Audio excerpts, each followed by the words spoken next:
We study art history, I think, because we're curious.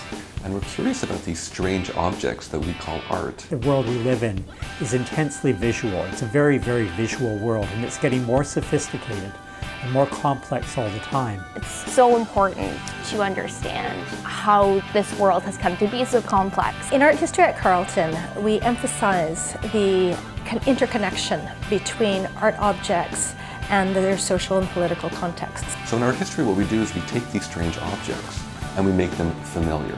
And by understanding this context, we gain knowledge not just about the work of art, but also about the culture in which the art was made. One of the great strengths of art history at Carleton is the breadth of what we cover in our courses. There are a lot of different artistic traditions that are taught in this department. We look at all sorts of media: painting, sculpture, performance art, architecture, the whole thing. There are architectural historians working in material culture studies. We have a lot of people here who specialize in Western art and its history. Canadian art. The history of print, and the history of photography. We also have a great strength in Aboriginal art. So there's a huge, broad range of things that students can study in art history when they come to Carleton. The students get to know one another really well. The professors get to know their students really well.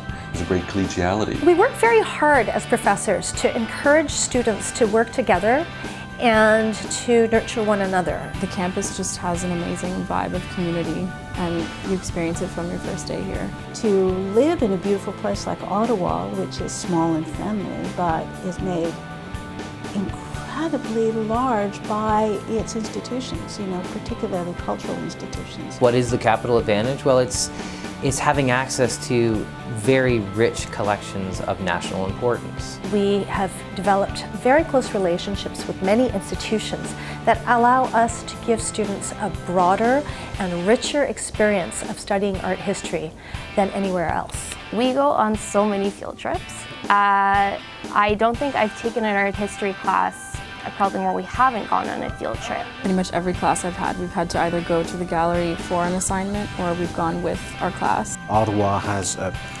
wealth of galleries and museums. The Canadian War Museum, the Canadian Museum of History, the Ottawa Art Gallery, The Canada Science and Technology Museum. the best art history library in Canada at the National Gallery. The Currency Museum, we're surrounded by cultural institutions like that. And we even have our own gallery here at Carleton. It is an outstanding gallery of the highest quality. It actually is the same category of museum quality as that of the National Gallery of Canada. It runs a wide gamut: historical, contemporary. We have a very large Inuit art collection. Some students even curate exhibitions at the gallery. This is something that's become an incredibly powerful resource for us, and one that is really attractive to our students and getting them involved in hands-on experience.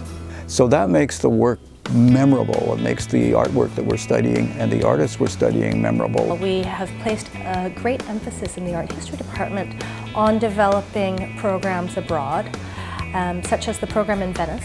Our students spent the entire semester in Venice. Not only is it a great opportunity to study some of the great works of Western art and architecture firsthand rather than through books and projected images, but it's an incredible opportunity just to make your world a bigger place. You spend time living abroad, meeting different kinds of people. I also brought a group of students to New York when my exhibition Gutai Splendid Playground opened at the Guggenheim Museum.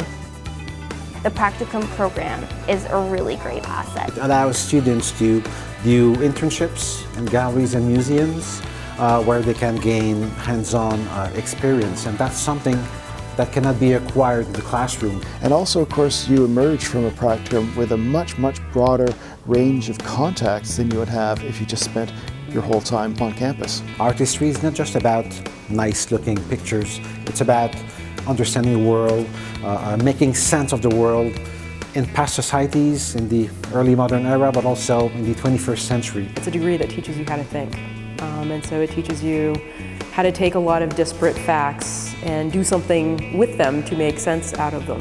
And so if you learn how to do that, you can basically do that in any kind of environment. Whether you go on to study art history further, or whether you move on to a different field, skills of articulation, skills of visual analysis are really important, whether you're in the business world or you become a doctor or a lawyer. The ability to process complex information and to come up with theories and ways of understanding complex ideas.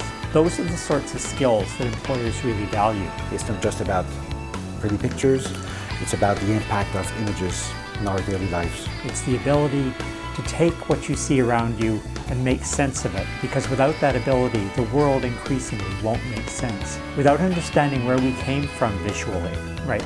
The cities we live in, the societies we inhabit, without understanding how that came to be, it's difficult to understand how to live in them now and how to project them forward into the future.